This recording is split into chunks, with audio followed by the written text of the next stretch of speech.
Hello everyone, আজকে আপনাদেরকে video এবং অডিও কিভাবে সিঙ্ক করতে হয় সেটা আপনাদেরকে দেখাবো। তো এই সমস্যাটা আসলে সবার ফেস করতে হয় না। যারা খুব অ্যাডভান্স লেভেলের মাইক্রোফোন ইউজ করে, ক্যামেরার সাথে যেটা সরাসরি সংযোগ থাকে, তাদের ক্ষেত্রে আসলে সিঙ্ক করানো লাগে না। কিন্তু যারা আপনার ল্যাপটপ থেকে বা মোবাইলে বা অন্য যে কোনোভাবে অডিওটা রেকর্ড করে ভিডিওর সাথে অ্যাড করতে হয়, তাদের ক্ষেত্রে এই সিঙ্ক্রোনাইজেশনটা খুব জরুরি। আমার যে মাইক্রোফোন আছে সেটা আমার ক্যামেরার সাথে কাজ করছে না যে কোনো কারণে, কিন্তু আমার মোবাইলের সাথে আবার কাজ করছে। তো সেজন্য আমি কি করেছি, আমার মোবাইলের সাথে আমার যে মাইক্রোফোন আছে সেটা আমি লাগিয়ে কিন্তু আমি রেকর্ড করছি।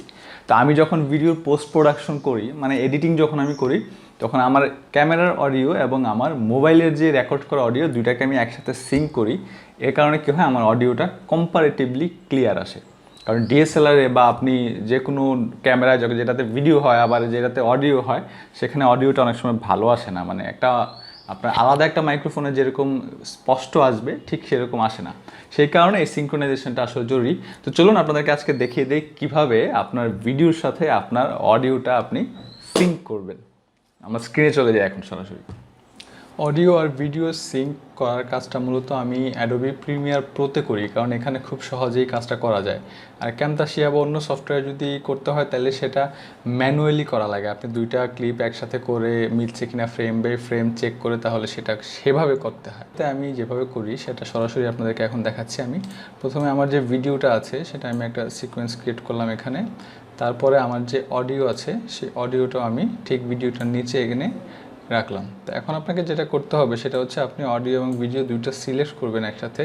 সিলেক্ট করে তারপরে রাইট বাটনে ক্লিক করে আপনি ক্লিক করবেন সিঙ্ক্রোনাইজে আপনি যখন ক্লিক করবেন তখন এখানে একটা অপশন দেখাবে যে আপনি কোন কোন পয়েন্টে সিঙ্ক্রোনাইজ করছেন, ক্লিপ স্টার্ট, ক্লিপ এন্ড।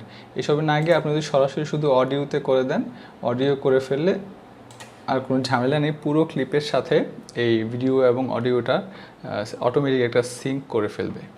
তো এই যে আমরা দেখতে পাচ্ছেন এখন এটা একটা সিঙ্ক্রোনাইজ হয়ে গেছে। প্রথমে কিন্তু আমি এই যে অডিও ক্লিপটা আছে এটা রেখেছিলাম একদম এক পাশে সবগুলো একসাথে, কিন্তু অডিওটা সিঙ্ক করার কারণে এখন ভিডিওটা কিন্তু অন্যদিকে চলে এসেছে। এখন যদি আমি প্লে করি তাহলে আপনারা দেখবেন যে দুইটা ভিডিওই কিন্তু চালু আছে। এখন দুইটা ভিডিও চালু থাকার পরেও তুমিও গাও আমার সাথে।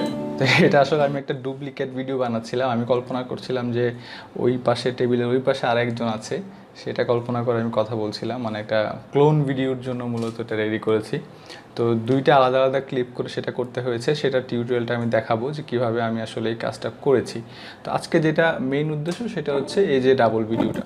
তো এখন প্রশ্ন হচ্ছে, একটা অডিও আপনার ভিডিওর সাথে ডিফল্ট থাকে আর আলাদা আপনি যেটা অ্যাড করলেন, তো দুইটা অডিও ক্লিপ হয়ে গেলে এখন কি আপনি দুইটাই রাখবেন কিনা? আমি যেটা করি সেটা হচ্ছে আমি ভিডিওর সাথে যে অডিও আছে সেটাকে আমি মিউট করে ফেলি। মিউট করার কারণে আমার এই অডিওটা বাজে না, বাইরে থেকে যেটা আমি ইনপুট করি ঠিক সেই অডিওটাই এখানে বাজে। যেমন ধরেন আমি এখানে আমার একটা গান রেকর্ড করেছিলাম, এটা আমার মাইক্রোফোনটা আপনি দেখতে পাচ্ছেন এখানে। তো মূলত এটাই, এখানে আর কোনো ঝামেলা নাই, খুবই ইজি একটা প্রসেস।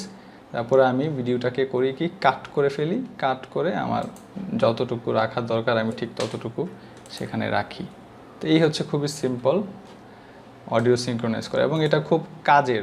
আপনার দেখা যাবে আপনি অনেক সময় মাইকের সমস্যা হচ্ছে বা যে কোনো কারণে আপনি ক্যামেরা বা যেই ডিভাইস দিয়ে আপনি ভিডিও করছেন সেটার সাথে আপনি করতে পারছেন না, সেক্ষেত্রে এভাবে আলাদা অডিও সিঙ্ক্রোনাইজ করলে সাউন্ডটা একটু ভালো পাওয়া যায়। তো আপনারা আপনাদের মতামত অবশ্যই আমাকে জানাতে ভুলবেন না যদি কারো কিছু বুঝতে সমস্যা হয় তাহলে। এই হচ্ছে অ্যাডোবি প্রিমিয়ার প্রোতে ভিডিও এবং অডিও সিঙ্ক্রোনাইজেশন প্রসেস। তো আপনারা প্রিমিয়ার প্রো নিয়ে যদি আরও আপনাদের কিছু জানা থাকে, কোনো প্রশ্ন থাকে, অবশ্যই আমাকে জানাতে পারেন কমেন্টে। আর অ্যাডোবি প্রিমিয়ার প্রো নিয়ে আমি খুব শীঘ্রই একটা টিউটোরিয়াল বানাবো বেসিক লার্নারদের জন্য, যারা প্রিমিয়ার প্রো নিয়ে কাজ করেননি বা করবেন ভাবছেন কিন্তু মনে করছেন খুব কঠিন, তাদের জন্য আসলে আমি প্রিমিয়ার প্রো নিয়ে একটা কোর্স বানাবো। বা যারা ক্যামতাসিয়া দিয়ে ভিডিও এডিটিং করতে চান বা একটু ইজি ভিডিও এডিটিং টিপস চান, তারা আমার বেসিক ক্যামতাসিয়া ভিডিও এডিটিং কোর্সটা করতে পারেন। সেটা আমার ইউটিউব চ্যানেলে আপলোড করা আছে আর আমি এটার লিঙ্ক ডিসক্রিপশনে দিয়ে দেবো। ধন্যবাদ সবাইকে।